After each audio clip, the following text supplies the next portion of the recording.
Ladies and gentlemen, allow me, Your Excellency, to express my deep sense of welcome to you and your esteemed delegation to our country, South Africa.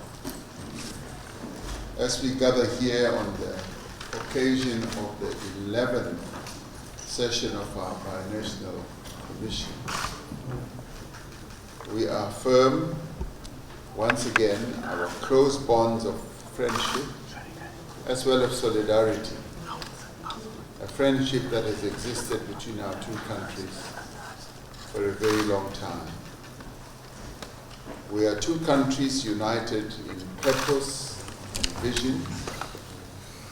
We will remain forever grateful as South Africa to Nigeria for its leading role in the international campaign against apartheid tyranny in South Africa. As we mark 30 years since the establishment of diplomatic relations between Nigeria and South Africa, we see a bright future for our relationship.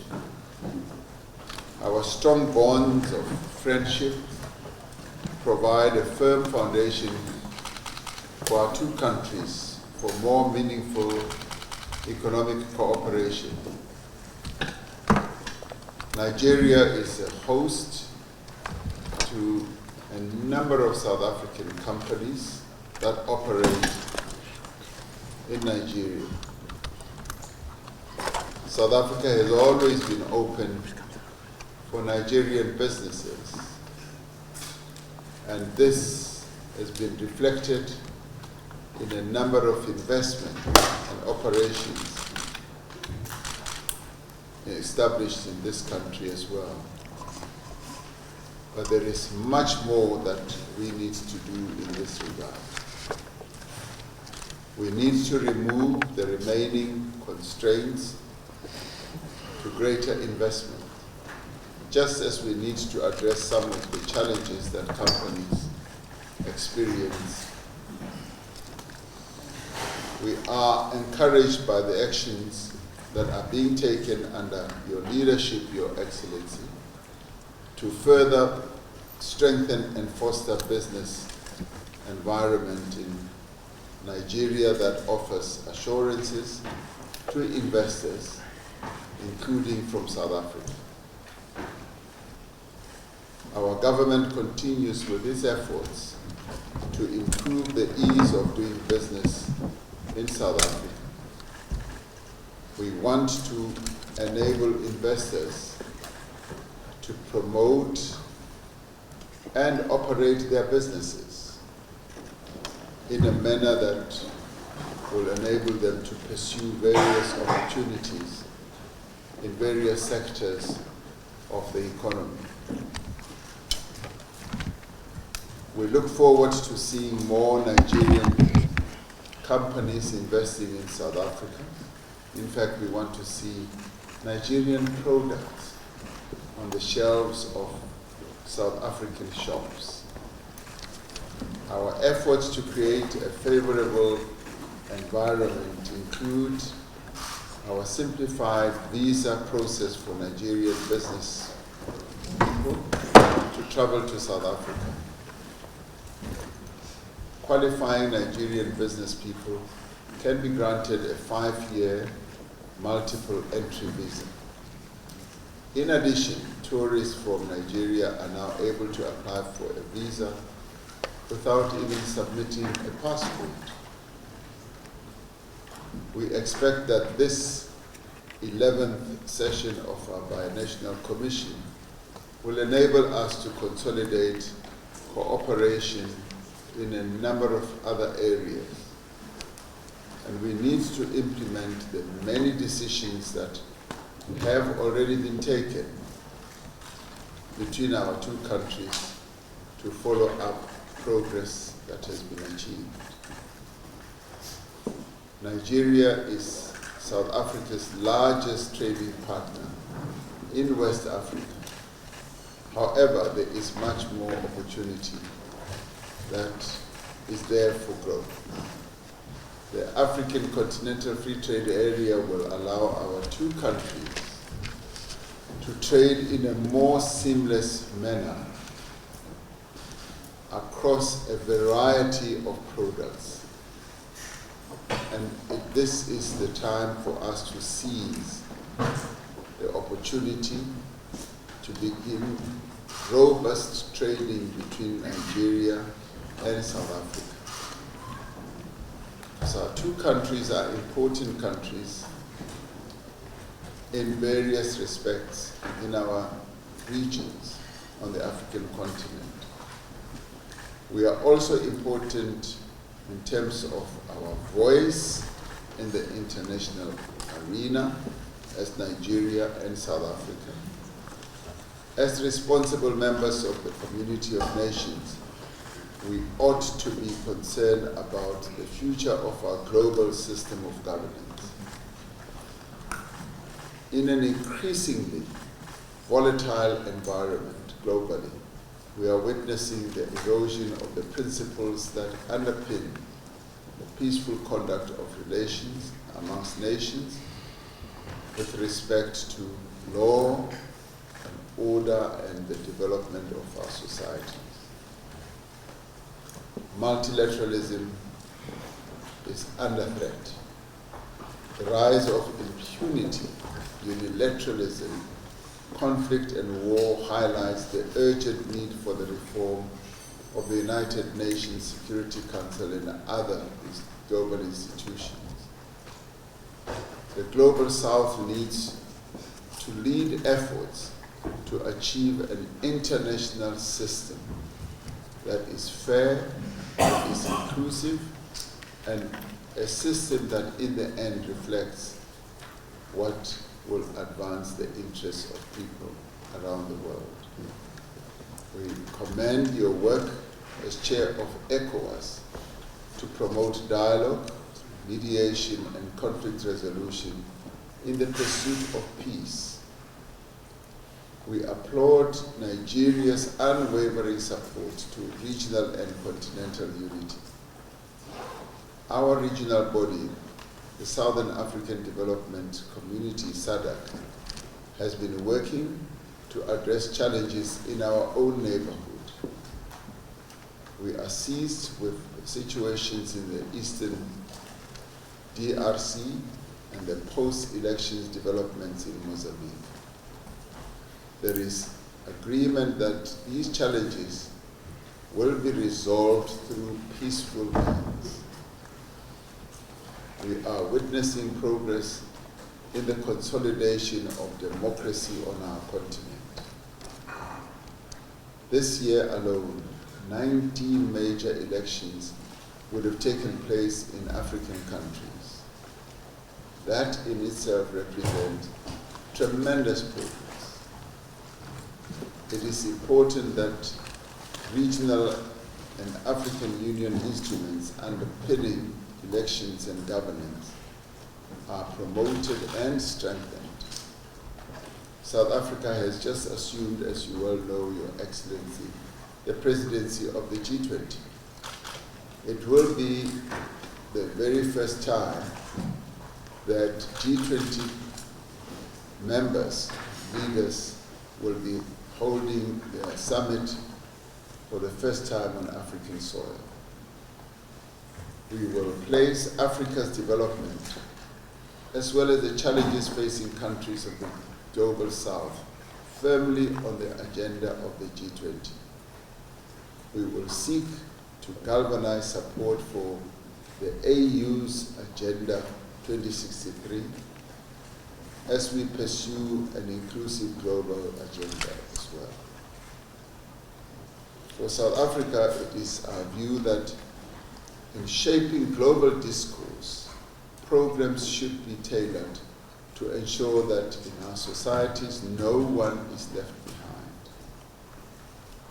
The challenge of inequality, poverty, and unemployment also needs to be addressed front-end. our premier continental organization, the African Union, will be having a change of leadership in its commission. As we approach the elections of the chairperson, the deputy chairperson, and commissioners at our summit early in the new year, we should emphasize the need for cohesion, unity, as well as a sense of purpose. The Commission to rededicate itself to addressing the development needs of our people as reflected in our continental programs must be reinvigorated. Once again, Mr. President, we are pleased and indeed very, very honored to have you here in our country at the southernmost tip of our beloved African continent, for you and I to co-chair the session of the Binational Commission. We look forward to receiving the reports from our ministers as our countries continue to strengthen cooperation. Our strong foundations of mutual respect, of trust, as well as collaboration must continue to endure. Together, we must work to position our continent as the continent of the future and to realize the vision that was crafted by our forebears, that of a free, independent, stable, and peaceful Africa. This is what we need to continue committing ourselves to, so that we achieve the dream that the founding fathers of the African Union had in mind when they formed the OAU, which is now the African Union. Your Excellency, I thank you for being here. For us as South Africa, it is a real joy to have you and your delegation from Nigeria here in Cape Town today. Thank you very much. I am pleased to participate in the Nigerian South African National Commission, BNC, for the first time. May this edition of BNC be both productive and resourceful and historic. My love for this event is born of the storied and proud history of Nigeria, South African relationship, which has since been very strong since the end of apartheid and the birth of true democracy in this great country. Nigeria's contribution to that epic struggle represent noble and outstanding moments in our foreign policy and the history of our continent. The evolution role as a leading nation in this continent would believe in democracy, freedom, and equity. You have achieved this as our sister country. You deserve the freedom and justice, not the discrimination and suppression to which that terrible subject had been. Nigerians from all walks of life were mobilized in unity. I'm very happy to share with you the joy of freedom and democracy. It was for us historic responsibility that we discharged with pride and determination. As was expected, our effort put to Nigeria on collision course with some powerful countries. But nevertheless, we were proud to be our brother's keeper, and that South Africa is our serious brother in such a critical time. This is the essence of brotherhood. We seek for this continent to stay side by side for the liberation, non-discrimination, for democratic good governance in support of the best and legitimate aspirations of the people. Just as we stood with you, we shall always bear in remembrance how South Africa was with us at a critical moment of our struggle against military regime. I say thank you once again. At my inauguration as president, my dear brother, you are one of the first to show support and be our guest at my inauguration ceremony. Once again, I say thank you very much. I'm equally pleased to have been part of the historic event at your inauguration after your re-election as president. I also recall that you took time out of your busy schedule to have meaningful discussion with me in collaboration to advance the development of Africa. Our discussion that day and our deliberations today, due to honor a tradition established between our two nations, a successful government on both sides have accorded due to recognition to our shared history of collaboration and cooperation. We must ensure that the spirit of the collaboration and cooperation between our two leading countries in Africa will intensify and deepen under our leadership of our respective nations. This is not a matter of choice, but of destiny that includes an historical responsibility that we hold the African people.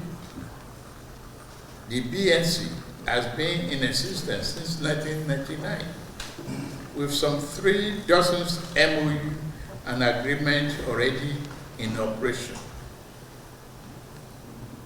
The BNC has really come of age.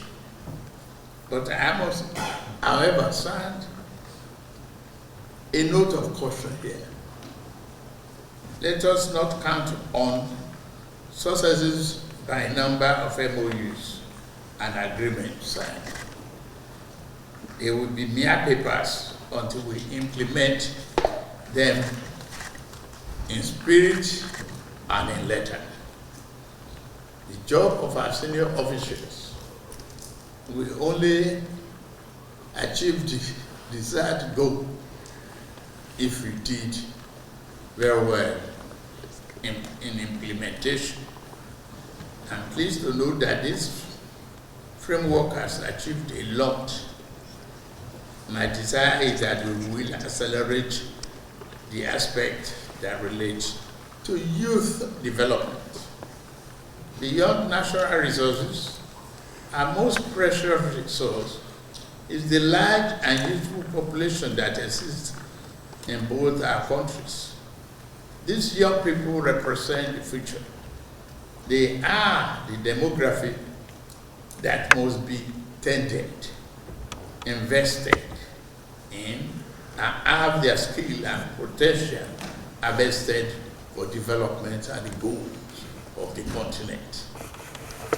My administration built an inclusive government in which young people are now in charge of some of the key sectors of the economy. Believing the future for them must start now. Let us connect Nigerian youth and the South African youth and leverage their potential for development. Many South African companies such as MTN, MultiChoice, had found their way into Nigerian market, while Dangote, Access Bank, and others financial institutions have also entered the South African market. But that's not enough. I cannot pretend that all this gone perfectly well. I ever believe we can identify the gaps and challenges, including persistent irritation in relations, and deal with them appropriately. To me, this is the real essence of BNC. Together, we can act as engines of economic integration, development in our prospective sub-regions, as well as on the continent. We also have a strong role to play in the successful implementation of the free trade areas. The continent looks up to us, and we cannot afford to fail them. We need to leverage the potential of the partnership to strengthen economic, political, business, and other areas of political collaboration. Our success will change the negative narrative of seeing Africa as a continent marred by poverty, conflict, without leaders to offer the kind of transformation, reform the continent deserves. You and I will not let that go.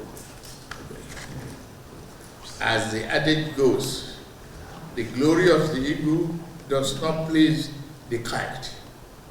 Let us remain mindful of the overt and covert hostilities that the success of our partnership will attract. If we are vigilant, committed, and persistent, we will surely soar like the eagles over the reach of predators. So we must remain strongly united on purpose. Mr. President, one thing I would like this edition of the PNC to explore is the possible need to establish an anti-illegal mining group in the African nations. Our natural resources are supposed to be mined for betterment of our people. However, this seems to be frightening to a concerted effort flowing in the opposite direction. Throughout Africa, illegal mining is not only robbing our nations of precious income, which could foster development. Sponsored by powerful outside forces, such mining is fomenting strife, servitude, poverty, environmental degradation, and undermining the reach of legitimacy in governance. We cannot allow this inland piracy to become a scourge to our good and healthy design for our people. South Africa and Nigeria should and must take the lead to placing this issue before the global community and resolving it for the good of African continent and its people. Nigeria would like to join South Africa and the African Union in the G20. Congratulations, my friend. You are now the president of G20 group of nations. As South Africa assumes the presidency, we urge that the position be leveraged for the development of our continent. This high-level strategic partnership between South Africa and ours must become a model of leadership and shared vision that will inspire and take our people into a brighter and greater future of prosperity and development in Africa. That is what we want. That's what we are here to pledge. I thank you for listening.